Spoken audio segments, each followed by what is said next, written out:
প্রতিক্রিয়া জানতে চাইছিলেন।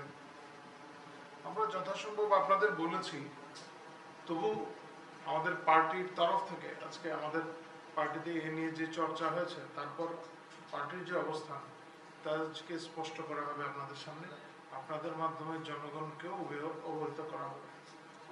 তবে পুরো বিষয়টাই আপনাদের কাছে বলুন। আমাদের পার্টির প্রদেশ সভাপতি মাননীয় রাজীব ভট্টাচার্য মহোদয়, তার আগে আমি কয়েকটা বিষয় আপনাদের বলছি।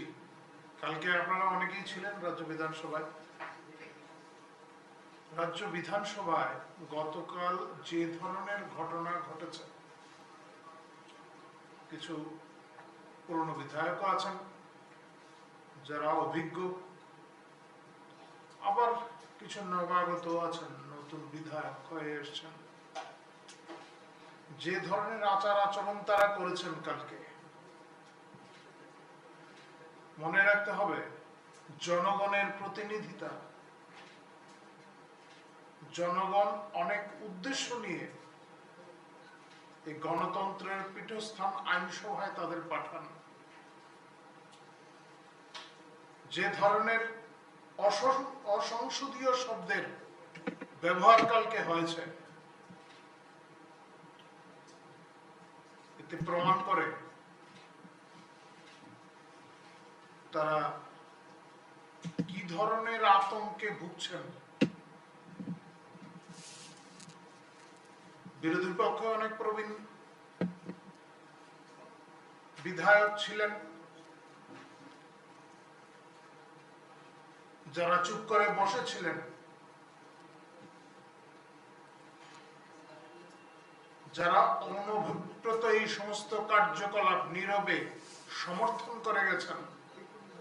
আপনারা খুব ভালোভাবেই দেখেছেন কয়েকজন প্রবীণ বিধায়ক কিভাবে নতুন বিধায়কদের বারবার প্ররোচিত করেছেন এই ধরনের অভব্য আচরণের জন্য। এই ধরনের ঘটনা কাম্য হতে পারে না।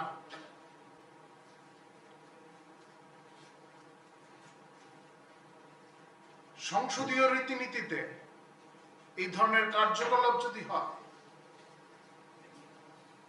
সাধারণ মানুষ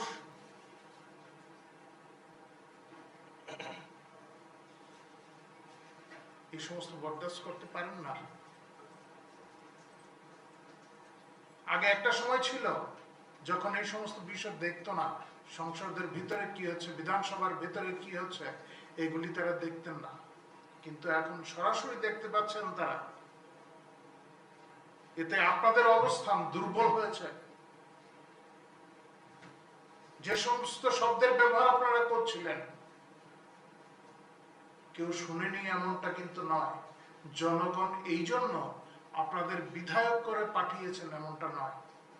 জনগণের আশা ভরসা আপনারা নষ্ট করছেন।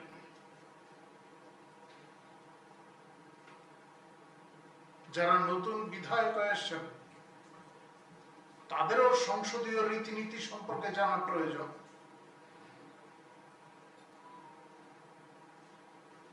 যাই হোক, বিধানসভার অধ্যক্ষ সঠিক সিদ্ধান্ত নিয়েছেন এবং আমরা প্রত্যাশা করি আগামী দিনে সর্বস্তরের বিধায়করা বিধানসভার গরিমা বজায় রাখবেন এবং জনগণের আশা আকাঙ্ক্ষা পূরণে তারা সক্রিয় থাকবেন।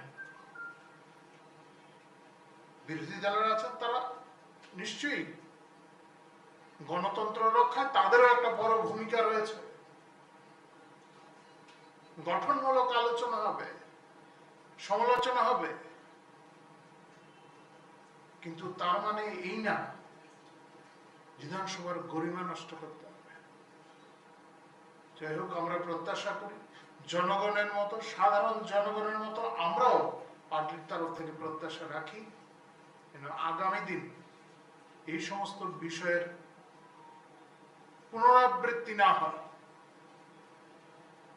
আমাদের ব্যয় বরাদ্দের দাবি নিয়ে এখন আপনাদের সামনে বিস্তারিত বলবেন, পার্টির অবস্থান স্পষ্ট করবেন আমাদের আমাদের প্রদেশ সভাপতি মাননীয় রাজীব ভট্টাচার্য মহোদয়।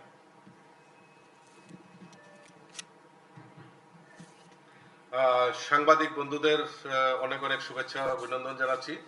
আপনারা আজকে আমাদের ডাকে সাড়া দিয়ে আপনারা এখানে সমবেত হয়েছেন। আমার পাশে উপস্থিত রয়েছেন আমাদের প্রবক্তা শ্রী নবেন্দু ভট্টাচার্য মহোদয়। তো মূলত আপনারা গতকালকে আমাদের মাননীয় অর্থমন্ত্রী 2023-24 যে বাজেট উনি পেশ করেছেন, টোটাল 27,654.40 কোটি টাকার বাজেট সেখানে মাননীয় অর্থমন্ত্রী পেশ করেছেন।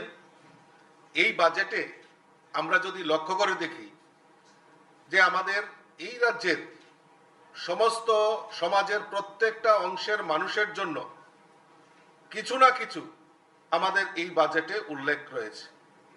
যেরকম মহিলা থেকে শুরু করে সমাজের ছাত্রছাত্রী, যুব সমাজ, ধর্মীয় সংখ্যালঘু, সরকারি কর্মচারী, পেনশনার, তপশিলি জাতি, জনজাতি, সকল অংশের মানুষের জন্য আমাদের সরকার গতকালকে যে বাজেট পেশ করেছেন তার জন্য রাজ্যের মাননীয় মুখ্যমন্ত্রী থেকে শুরু করে রাজ্য মন্ত্রিসভার সকল সদস্যদেরকে আমি ভারতীয় জনতা পার্টির পক্ষ থেকে আন্তরিক অভিনন্দন এবং শুভেচ্ছা জানাচ্ছি। আমরা জানি যে এই রাজ্যে মাননীয় মুখ্যমন্ত্রী প্রায় 13টি প্রকল্প, মুখ্যমন্ত্রীর যে প্রকল্প সেইগুলি 13টা প্রকল্পের উনি ঘোষণা করেছেন, যার মধ্যে আমাদের যে শিক্ষা, সমাজ কল্যাণ ও সমাজ শিক্ষা দপ্তরের তরফ থেকে যে বাজেটে প্রভিশন রাখা হয়েছে সেখানে 4,939 কোটি টাকা, সড়কের ক্ষেত্রে 1,360 কোটি টাকা, স্বাস্থ্য ক্ষেত্রে 1,756 কোটি টাকা, কৃষি ও কৃষি সংশ্লিষ্ট ক্ষেত্রে 1,436 কোটি টাকার বাজেট সেখানে পেশ করা হয়েছে, যেটা রাজ্যের আয় বৃদ্ধির লক্ষ্যে এবং রাজ্যের একটা ঐতিহাসিক বাজেট সেখানে পেশ করা হয়েছে। তার জন্য আবারও রাজ্যের মুখ্যমন্ত্রীকে ধন্যবাদ জানাচ্ছি। মুখ্যমন্ত্রী জন আরোগ্য যোজনা, এটা আমাদের কাছে সবচেয়ে বড় প্রাপ্তি, যেটা হলো আমাদের গরিব অংশের মানুষ অনেক সময় চিকিৎসা পয়সার অভাবে চিকিৎসা থেকে বঞ্চিত হন। আপনারা জানেন ইতিমধ্যে আমাদের ভারতবর্ষের যশস্বী প্রধানমন্ত্রী নরেন্দ্র মোদীজি আয়ুষ্মান ভারত প্রকল্পের নামে গরিব যারা রয়েছেন তাদের চিকিৎসার দায়ভারের জন্য যেরকম 5 লক্ষ টাকা সেখানে নির্ধারণ করা হয়েছে, ঠিক সেই রকম সেই ধাঁচে যারা আয়ুষ্মান প্রকল্প পেয়েছেন সেই পরিবারগুলিকে বাদ দিয়ে এই প্রকল্পে অন্যান্য যারা রয়েছেন, বাকি যারা রয়েছে তাদের জন্য এই আয়ুষ্মানের ধাঁচেই আমাদের মুখ্যমন্ত্রী জন আরোগ্য যোজনার ঘোষণা আমাদের রাজ্যের অর্থমন্ত্রী সেখানে করেছেন, যার জন্য এই রাজ্য সরকার প্রায় 59 কোটি টাকা বাজেট সেখানে রাখা হয়েছে।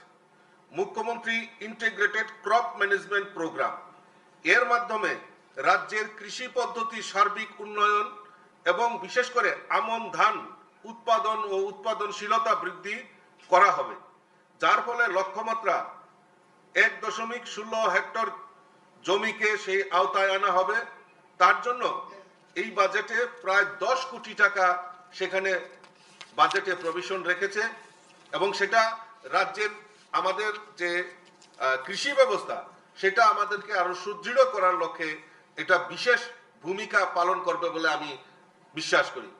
মুখ্যমন্ত্রী প্রাণী বিকাশ যোজনা, আমাদের এই রাজ্যে পশুপালন ক্ষেত্রে সার্বিক উন্নতি এবং নতুন নতুন প্রকল্পের মাধ্যমে যাতে আমাদের এই রাজ্যের যুবক যুবতীরা বিশেষ করে অগ্রসর হয় এবং তারা যাতে এই ক্ষুদ্র দুগ্ধ শূকর পালন প্রকল্পে ঋণের মাধ্যমে যাতে তারা করতে পারে এবং এই রাজ্যের দুগ্ধ উৎপাদন হোক আর প্রাণী সম্পদের উপর স্বয়ংসম্পূর্ণ করার লক্ষ্যে আমাদের রাজ্য সরকার বাজেটে সেটা প্রভিশন রেখেছে।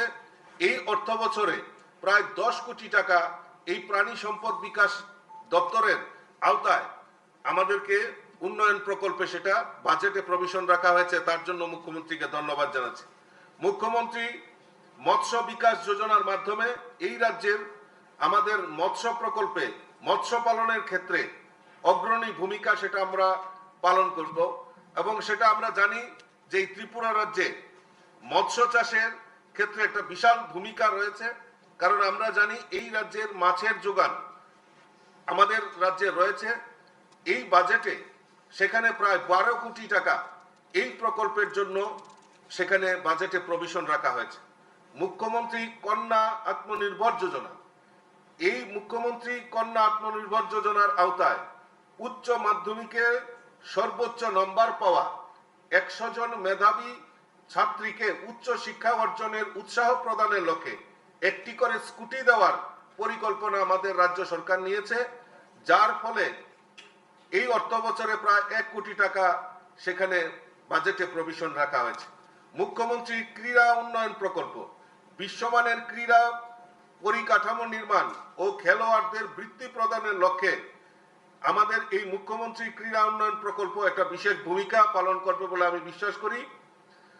আজকে এই গতকালকে যে বাজেট প্রভিশন রাখা হয়েছে 2023-24 অর্থ বছরে এই মুখ্যমন্ত্রী ক্রীড়া উন্নয়ন প্রকল্পে প্রায় 8 কোটি টাকা ব্যয়ের সেখানে প্রভিশন রাখা হয়েছে। মুখ্যমন্ত্রী জনজাতি উন্নয়ন মিশন, এই মিশনে জনজাতি অধ্যুষিত এলাকা সমূহে সার্বিক উন্নয়নের স্বার্থে সেখানে ঘোষণা করা হচ্ছে যাতে জনজাতি অধ্যুষিত ব্লক সমূহে শিক্ষা, স্বাস্থ্য, রাস্তাঘাট, পুষ্টি, স্বাস্থ্যবিধি ও পানীয় জলের উপর বিশেষ নজর রাখার ব্যবস্থা সেখানে করা হয়েছে। এই প্রকল্পে যোগ্য এসটি ছাত্রছাত্রীদের জন্য ভারতের শীর্ষ বিশ্ববিদ্যালয় সমূহে বিনামূল্যে তাদের শিক্ষা এবং থাকার ব্যবস্থা সেই প্রভিশন সেখানে রাখা হয়েছে, যার জন্য এই অর্থ বছরে সেখানে 30 কোটি টাকা সেখানে বাজেটে প্রভিশন রাখা হয়েছে, যার জন্য মুখ্যমন্ত্রীকে ধন্যবাদ জানাচ্ছি। মুখ্যমন্ত্রী দক্ষ উন্নয়ন প্রকল্প, প্রায় রাজ্যের 22,000 যুবক যুবতীদের বৃত্তিমূলক প্রশিক্ষণের মাধ্যমে সরকারি চাকরির সুযোগ সুবিধার জন্য রাজ্য সরকার নতুন প্রকল্প ঘোষণা করেছে, যার জন্য 50 কোটি টাকা 5 বছরে বরাদ্দ রাখা হয়েছে। তাদের বুদ্ধিমত্তা, ড্রোন প্রযুক্তি, ইন্টারনেট, স্মার্ট সিটি পরিষেবা এবং চিরাচরিত ব্যবসা বাণিজ্যের সাথে স্মার্ট কৃষি পদ্ধতি, দক্ষতা প্রশিক্ষণ সমস্ত কিছু এই প্রকল্পের আওতায় আনা হবে। এই প্রভিশনে এই অর্থ বছরে প্রায় 10 কোটি টাকা তার জন্য ধার্য করা হয়েছে। মুখ্যমন্ত্রী স্যাটেলাইট টাউন ডেভেলপমেন্ট প্রকল্প, আগরতলা, উদয়পুর, ধর্মনগর স্যাটেলাইট টাউন গড়ে তোলার লক্ষ্যমাত্রা রেখে 5 বছরে 500 কোটি টাকা বিনিয়োগের লক্ষ্যমাত্রা নেওয়া হয়েছে। আপাতত এই অর্থ বছরে 2023-24 অর্থ বছরে প্রায় 10 কোটি টাকার সেখানে ব্যবস্থা রাখা হয়েছে।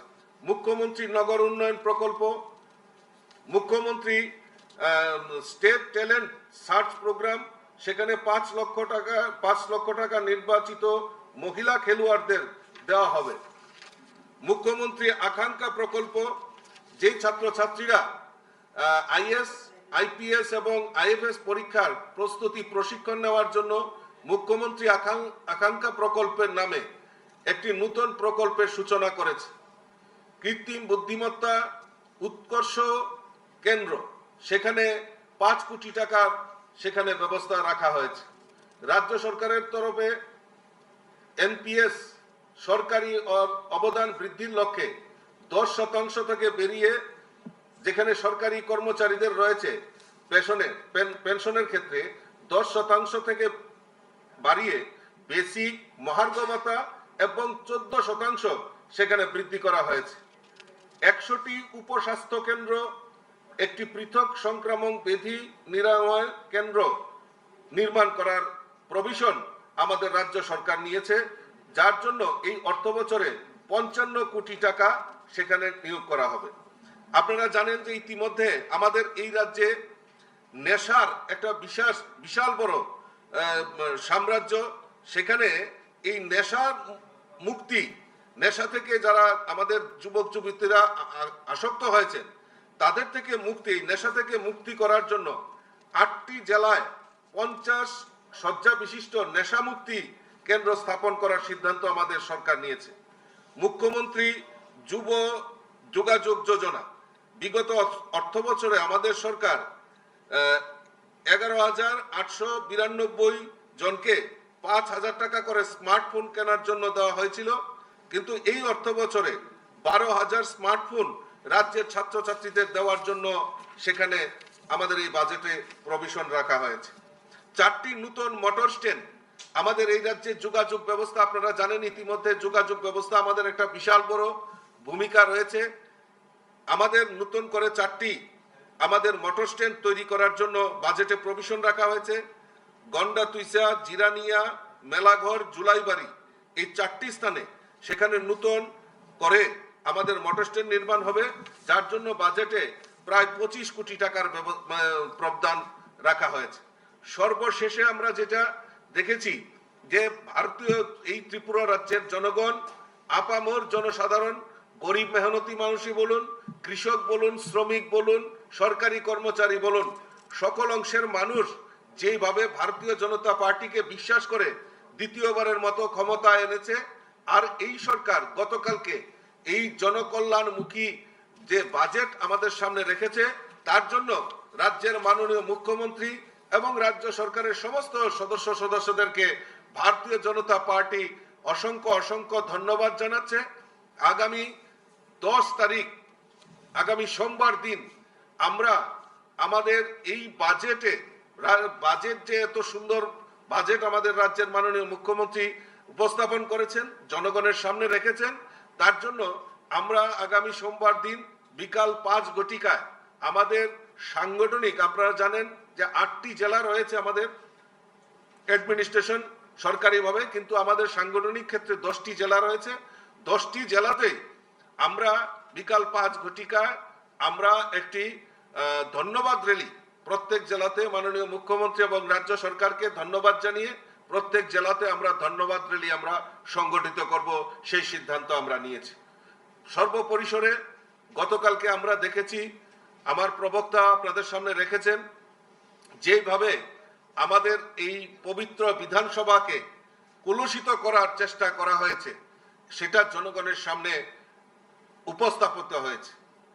আজকে যারা বিরোধী দল আমরা মনে করি যে সরকারের প্রতিবিম্ব হিসাবে কাজ করে, কনস্ট্রাকটিভ আলোচনা হবে এবং মানুষের জন্য সেখানে সমস্ত দিক নিয়ে আলোচনার জায়গা রয়েছে, কিন্তু আমরা গতকালকে দেখেছি এই বিরোধী দলের তরফ থেকে যেভাবে বিধানসভায়, পবিত্র বিধানসভায় যেভাবে ভাষা প্রয়োগ করা হয়েছে, এটা রাজ্যের জন্য দুঃখজনক এবং লজ্জাজনক, এবং আমি মনে করি এটা সারা রাজ্যের মানুষ সেটা প্রত্যক্ষ করেছে।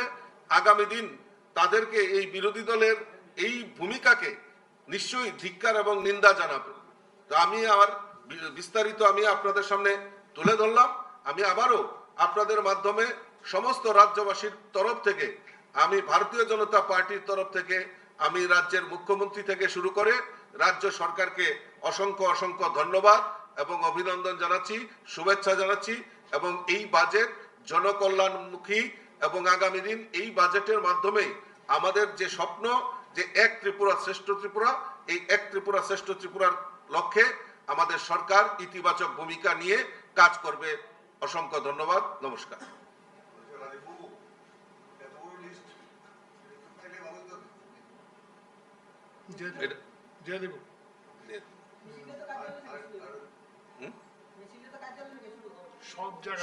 সব জেলাতে, 10টি জেলাতে, সব জেলায় আমরা এটা নির্ধারণ করুন পার্টির তরফ থেকে, কেউ না কেউ প্রত্যেক জেলাতেই কোনো না কোনো স্টেট লিডাররা থাকবে। আর কিছু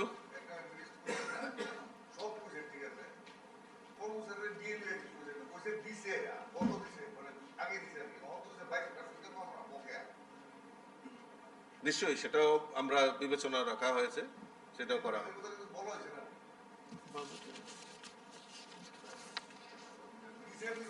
হ্যাঁ, না পেনশনারদের ক্ষেত্রে কিন্তু একটা বিশাল বড় ভূমিকা।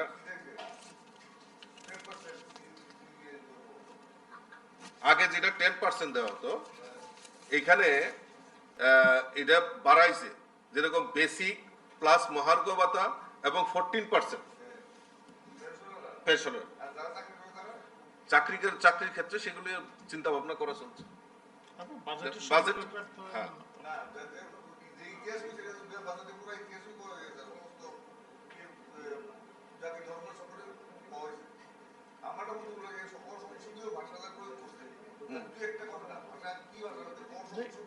এই অসংসদীয় ভাষা আমরা এখানে কিভাবে ব্যবহার করি?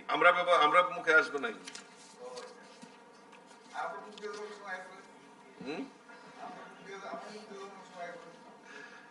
এটা অ্যাকসেপ্টেবল, এটা আমরা শূন্য অভ্যস্ত আর কি।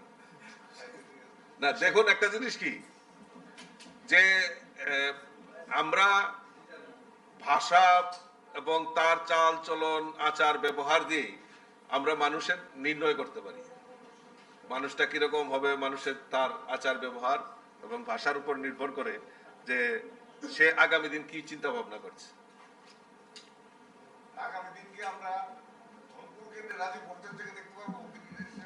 থ্যাংক ইউ, ধন্যবাদ। আমি ওই যে কইতেছেন যে শব্দের ব্যবহার, একটা শ্লোক আছে, আচার